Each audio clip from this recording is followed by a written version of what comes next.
नमस्कार दोस्तों, स्वागत है आपका। आप सुन रहे हैं इतिहास की बातें पॉडकास्ट। यह है एपिसोड नंबर 7। मैं आपका दोस्त सुरेंद्र।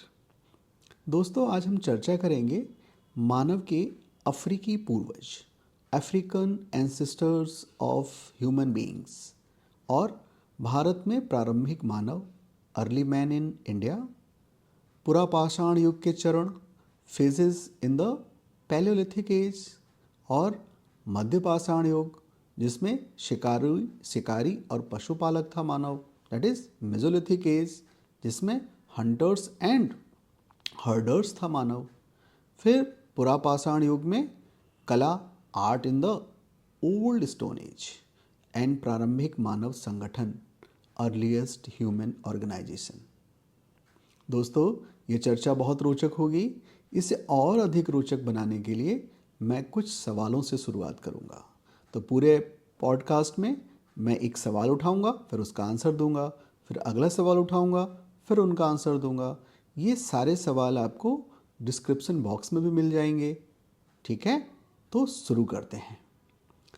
पहला सवाल है, मानव के अफ्रीकी पूर्वज, African ancestors of human beings, ये कौन थे और इनका क्या महत्व है? अर्थात मानव के अफ्रीकी पूर्वज कौन थे और उनका क्या महत्व है? आइए इसे समझते हैं। दोस्तों, मानव जाति की उत्पत्ति अफ्रीका में हुई थी। हमारे सबसे पहले जो पूर्वज अफ्रीका में रहते थे और वहीं से अन्य सभी महाद्वीपों में पहुँचे, प्रवास किया उन्होंने।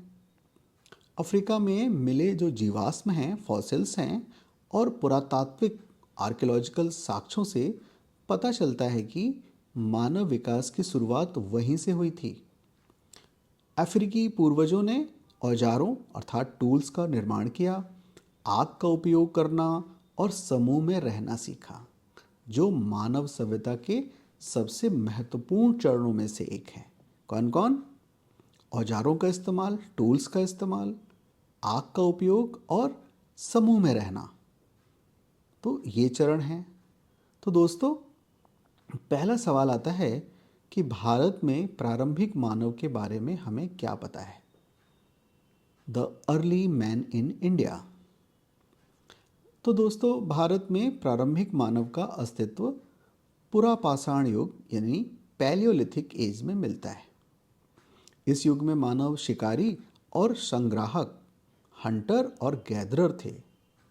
उन्होंने पत्थरों के औजारों का उपयोग किया। भारत में भीमबेटका की गुफाओं और अन्य स्थल पुरातात्विक और पुरापाषाण युग के महत्वपूर्ण साक्ष्य प्रदान करते हैं। तो दोस्तों, स्टोन एज का मतलब ही है कि मानव ने स्टोन को एज ए टूल इस्तेमाल करना शुरू किया। एज ए टूल को मैं थोड़ा समझाने की कोशिश करूँगा। एज ए टूल का मतलब वो पत्थरों को बार बार इस्तेमाल कर सकते थे। कोई व्यक्ति कहीं से पत्थर उठाए और किसी को मारे, अगली बार उसको इसका कोई ख्याल भी ना रहे कि इसका इस्तेमाल और क्या हो सकता है, तो वो टूल्स नहीं कहलाएंगे। वो टूल्स का मतलब जिसके प्रयोग में आप दक्ष हो चुके हैं। तो अगली बार किसी जानवर ने उसको परेशान किया तो भाग के वो अपने गुफा में या अपने स्थान पे गया और अपने पत्थर के टूल्स ले आया। अब इससे पता चलता है कि वो उन पत्थरों को as a tool, as a औजार इस्तेमाल कर पा रहा है। यदा कदा अगर पत्थरों का इस्तेमाल कर रहा है तो इसको हम टूल्स नहीं कहेंगे। इस समय को स्टोन एज भी नहीं कहेंगे। स्टोन एज का मतलब मानव अब पत्थरों को औजारों के रूप में प्रयोग करना सीख चुका है। तो दोस्तों, ये था भारत में प्रारंभिक मानव के बारे में। अब जरा सोचें पुरापाषाण युग के चरणों को, वो कौन कौन से थे? अर्थात फेजेस इन पैलियोलिथिक एज। दोस्तों, पुरापाषाण युग के 3 प्रमुख चरण हैं। पहला है प्रारंभिक पुरापाषाण काल अर्थात लोअर पैलियोलिथिक।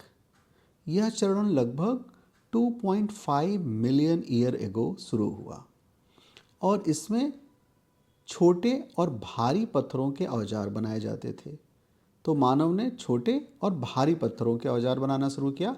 प्रारंभिक पुरापाषाण लोअर पैलियोलिथिक में। फिर आता है मध्य पाषाण मिडिल पैलियोलिथिक। यह चरण कोई 3 लाख साल पहले शुरू हुआ और इसमें पत्थर के औजार अधिक परिष्कृत थे, यानी कि रिफाइंड थे। इसके बाद आता है उत्तर पुरापाषाण अर्थात अपर पैलियोलिथिक। यह चरण लगभग 50,000 साल पहले शुरू हुआ और इसमें मानव ने पत्थर के साथ साथ हड्डी और लकड़ी का भी इस्तेमाल शुरू किया एज ए टूल्स, औजारों की तरह। दोस्तों अगला सवाल है मध्य पाषाण युग मेसोलिथिक एज में मानव जीवन कैसा था। दोस्तों मध्य पाषाण युग में मानव शिकारी और पशुपालक, हंटर गैदरर एंड हर्डर तीनों हो गए। यह युग लगभग 12,000 साल पहले शुरू हुआ और इसमें छोटे और हल्के पत्थरों के औजार, जिन्हें माइक्रोलिथिक कहा जाता है, का उपयोग किया जाने लगा। इस युग में मानव ने छोटे समूहों में रहना शुरू किया और स्थायी निवास स्थलों की स्थापना की। स्थायी निवास स्थल अर्थात परमानेंट सेटलमेंट की। तो काफ़ी महत्वपूर्ण काल है दोस्तों ये। अब हम विचार करते हैं पुरापाषाण युग में कला का क्या महत्व था। Art in old stone age. पुरापाषाण युग में कला का महत्वपूर्ण स्थान था। भीमबेटका की गुफाओं में मिली चित्रकलाएं इस बात के प्रमाण हैं कि प्राचीन मानव ने अपने जीवन और परिवेश को चित्रों के माध्यम से व्यक्त किया। ये चित्र शिकार करने के यानी हंटिंग के, नृत्य के, डांस के और अन्य दैनिक गतिविधियों के चित्र हुआ करते थे। अंत में प्रारंभिक मानव संगठन कैसा था। दोस्तों इस प्रश्न पर विचार करते हैं कि प्रारंभिक मानव संगठन कैसा था। Earliest human organisations. दोस्तों प्रारंभिक मानव छोटे छोटे समूहों में रहते थे और सामूहिक शिकार और भोजन संग्रह करते थे, अर्थात कलेक्टिव हंटिंग और कलेक्टिव फूड गैदरिंग था। दोस्तों इन संगठनों का, इन समूहों का बहुत ही सरल और सामूहिक सहयोग यानी कि कम्युनल कॉर्पोरेशन पर आधारित था। अर्थात ये एक दूसरे को, ये बहुत छोटे समूह हुआ करते थे और सरल और सामूहिक सहयोग का मतलब है कि पहली बात तो बहुत छोटा समूह है और इसमें कोई हायरार्की नहीं है। अर्थात आपस में ही कोई किसी काम के लिए लीडर हो गया, अगले समय कोई और लीडर हो गया। अर्थात कोई हायरार्की जैसे बाद में विकसित होगी, सोसाइटी कॉम्प्लेक्स होगा, ऐसा नहीं था। ठीक है मित्रों, इन समूहों का मानव ने सामाजिक संरचनाओं का विकास करना शुरू किया इस समूहों के अंदर और आगे चलकर जटिल समाजों की नींव पड़ी। तो आगे चल के तो कॉम्प्लेक्स सोसाइटीज़ बन जाएंगे, बट अभी सोसाइटी बहुत ही सरल है।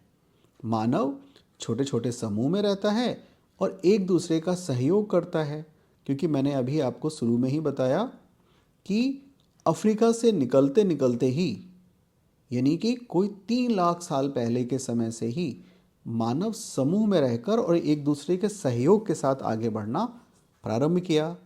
दोस्तों शायद इसी वजह से जो ह्यूमनाइड हैं, यानी कि ह्यूमन के जो दूसरे स्पीसीज़ हैं ह्यूमन में, जैसे होमो इरेक्टस, होमो नियंडरथल इत्यादि, ये सब कहीं पीछे पिछड़ गए या समाप्त हो गए और होमो सैपियंस आगे बढ़कर यहाँ तक पहुँच सका।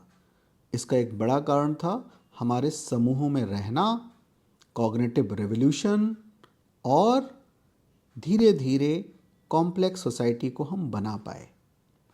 तो दोस्तों ये था आज का पॉडकास्ट। तो धन्यवाद दोस्तों, आपने हमारे साथ इस दिलचस्प यात्रा में भाग लिया।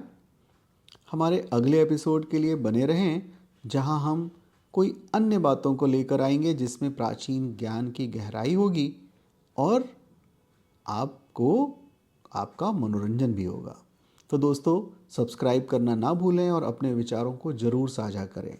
डिस्क्रिप्शन बॉक्स में प्रश्नों को करें और कम्युनिटी में जाकर, यूट्यूब के कम्युनिटी में जाकर इस चैनल के MCQs करें। धन्यवाद दोस्तों, तब तक के लिए नमस्कार।